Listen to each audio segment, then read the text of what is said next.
Հավատքի բանկի գրքույկը Չարլզ Սպերջեն, օր հունիսի 28։ Եվ Տերը նրան նայեց ու ասաց.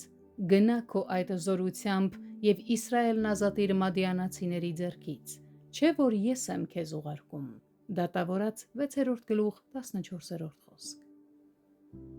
Ինչպիսի հայացքով Տերը նայեց Գեդեոնին։ Նա իր հայացքով դուրս բերեց նրան հուսահատությունից և լցրեց սուրբ արիությամբ։ Եթե մեր հայացքը դեպի Տերը փրկություն է բերում մեզ, ապա որքան առավել զորավոր կլինի նրա հայացքը դեպի մեզ։ Տեր,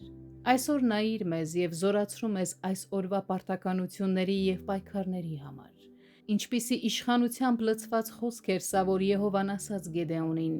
գնա։ Նա չպետք է երկմտեր, կարող էր պատասխանել. ինչպես գնամ այդպիսի տկարությամբ, բայց Տերն այդ առկայությունը վերացրեց ասելով. գնա քո այս զորությամբ։ Տերն իր հայացքով զորությամբ էր լցրել նրան, և այժմ նրան մնում էր միայն գործածել այդ զորությունը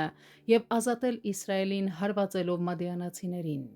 Հնարավոր է, որ Տերը մեզանով ավելի մեծ գործ է կամենում անել, քան երբևէ պատկերացրել ենք։ Եթե նա նայել է մեզ, ուրեմն զորացրել է մեզ։ Ուստի եկեք հավատքով գործադրենք այն զորությունը, որ նա վստահել է մեզ։ Նա երբեք մեզ չի ասում. անգործության մատնիր քո ժամանակը այդ զորությամբ։ Ընդհակառակը,